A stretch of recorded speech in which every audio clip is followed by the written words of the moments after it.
What's up, what's up, what's up, what's up, what's up, what's up, what's up, what's up, what's good?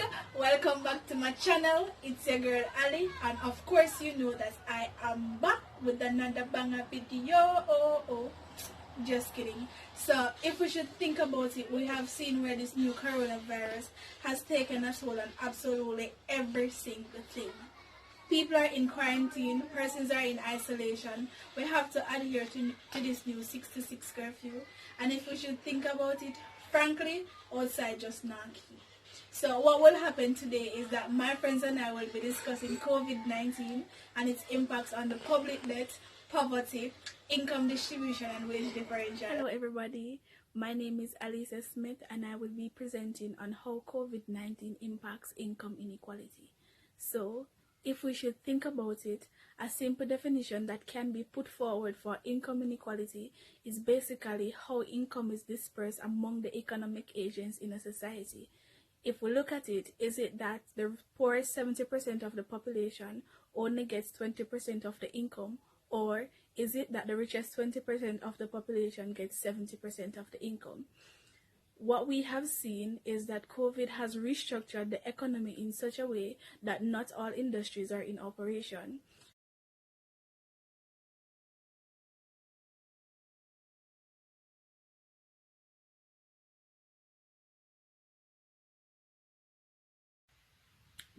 In recent newscasts, however, we have seen where some of these workers who were set to benefit under the Said Cash program have been denied access by the government of Jamaica due to their ineligibility.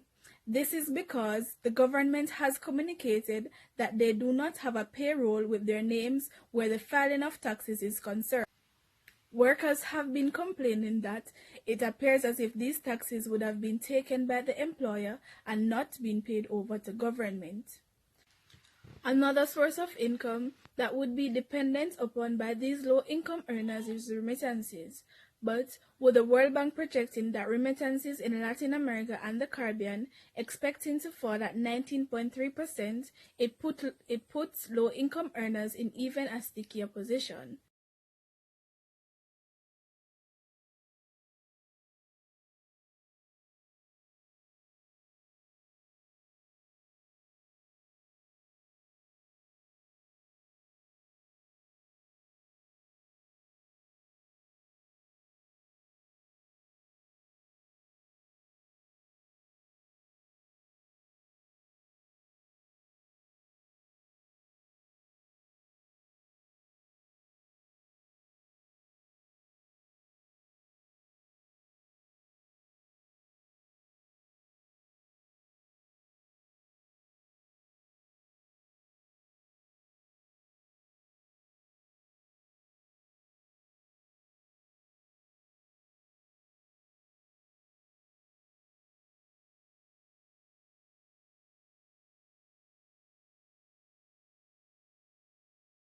As seen in the diagram, we have a pictorial representation of a Lorentz curve, which is used to measure the income inequality that exists in a society. Here, there is income inequality as the poorest 60% of the population are only receiving 10% of the income. With the recent outbreak of the coronavirus pandemic, it is expected that such a gap is expected to widen based on the economic downfalls that are taking place. The dotted lines represent an indication of how the Lorentz curve will shift.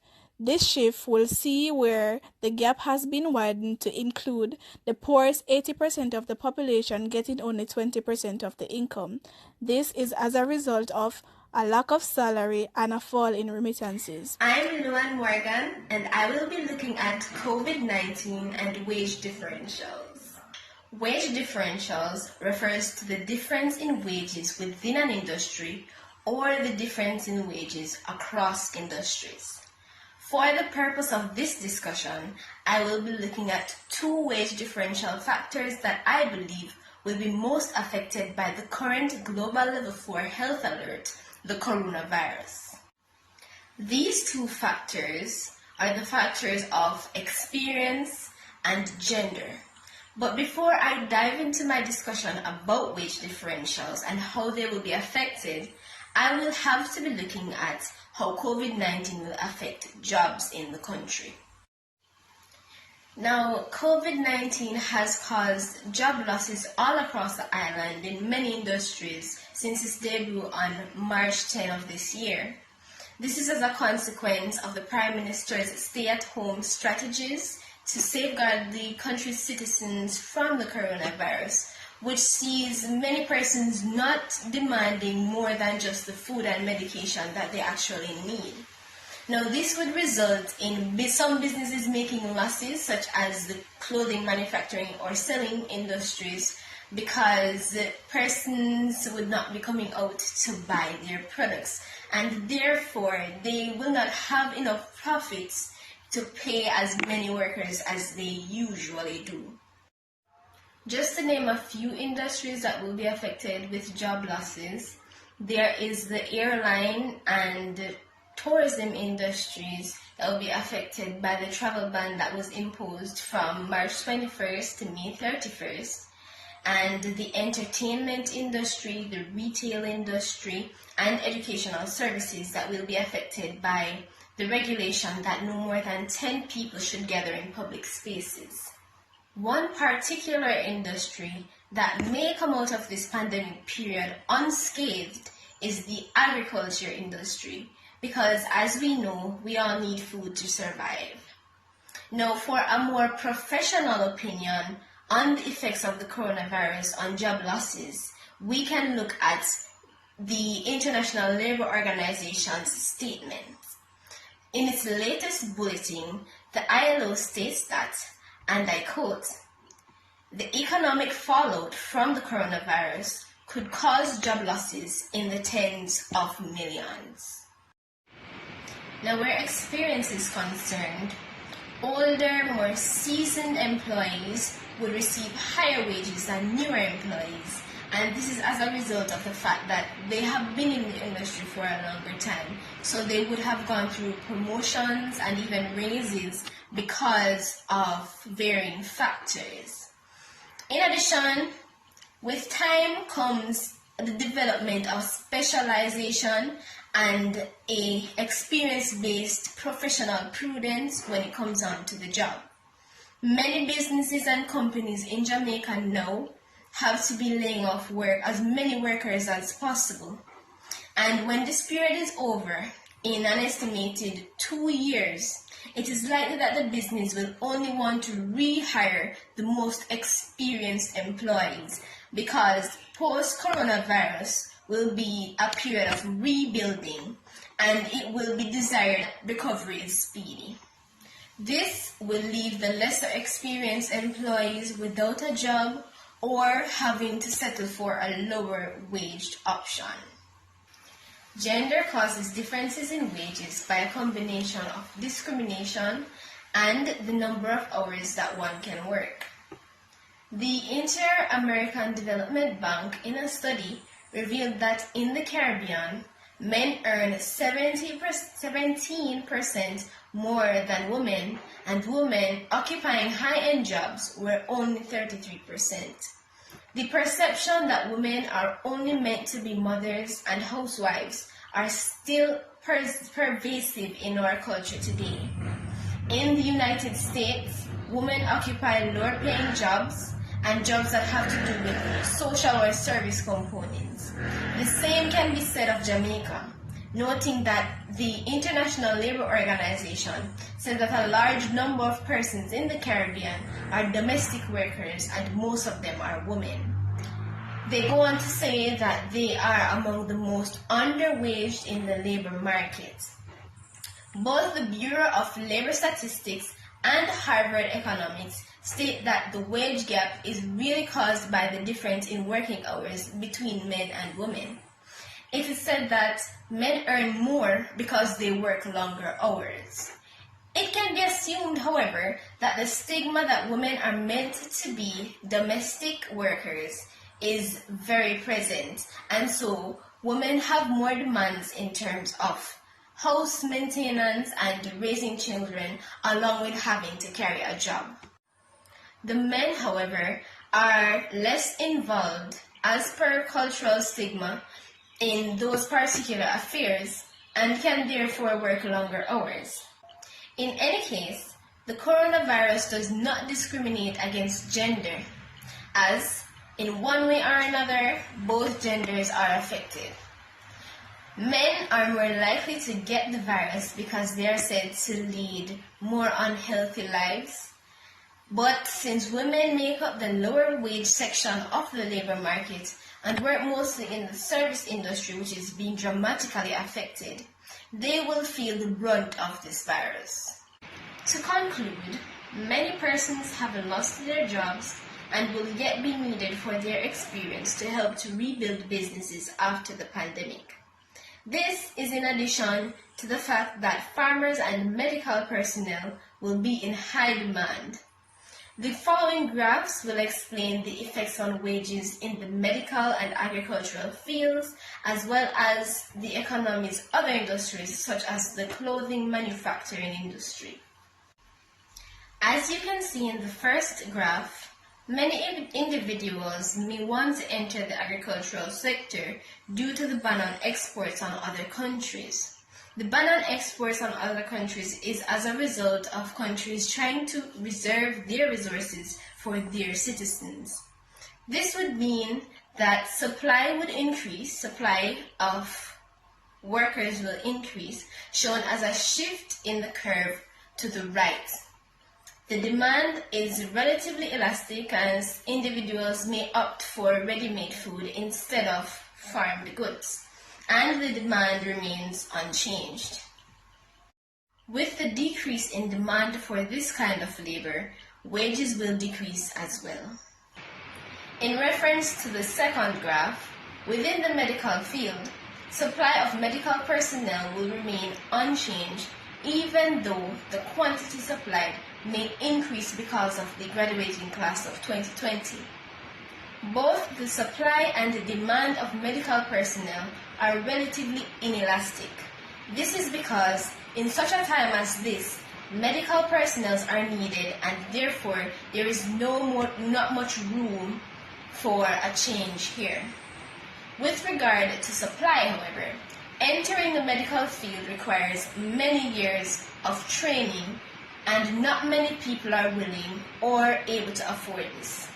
As a result of the pandemic, the demand for medical persons will increase, shown as a shift in the demand curve from D1 to D2.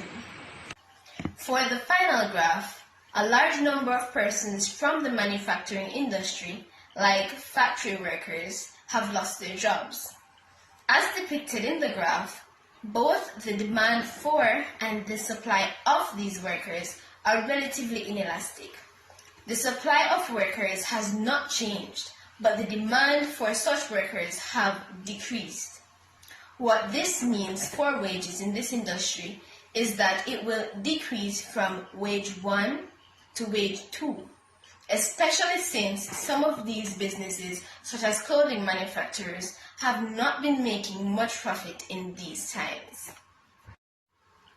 Owing to the aforementioned changes, then, all three factors represented will experience different shifts in wages.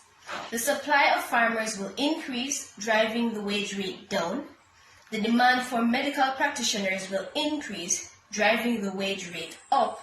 And the demand for persons in the clothing manufacturing sector has decreased, driving the wage rate down. Good day, my name is Jessica Palmer, and I am here to inform you of the impacts that the current pandemic may have on Jamaica's economy as it relates to poverty.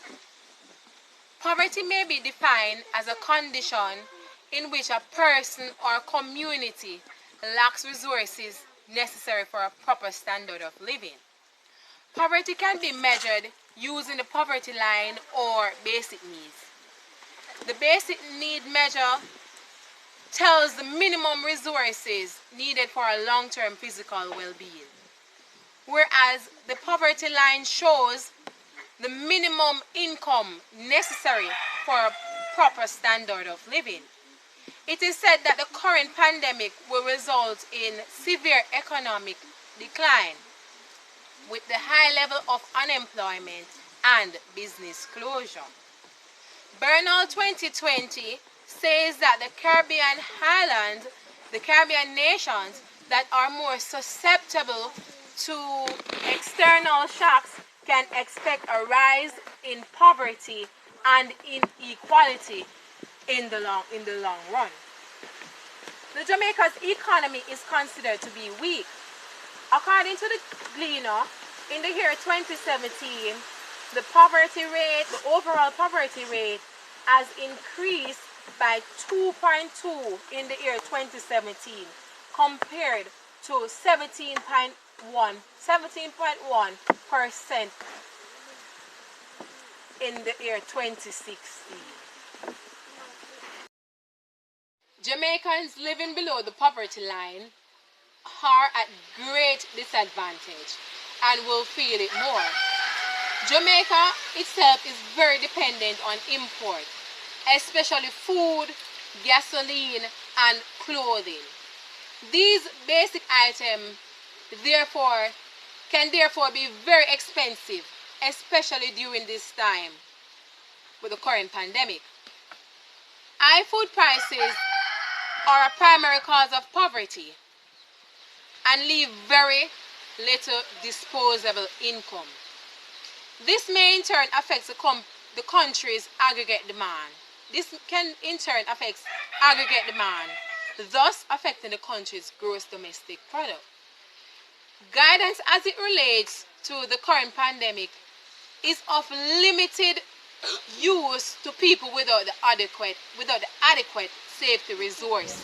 I am Ryan Watson, and I'm here to discuss the effect this pandemic have on the debt of Jamaica.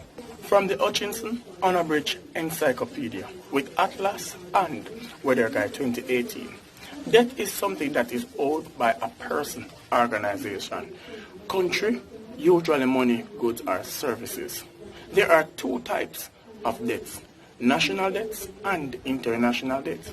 National debt is the total money owed by the national government to private individuals. Example, banks. International debt is the money owed by one country to another.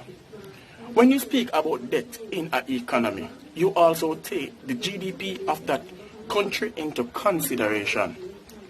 GDP is gross domestic product. This measures the amount of money an economy will raise per year.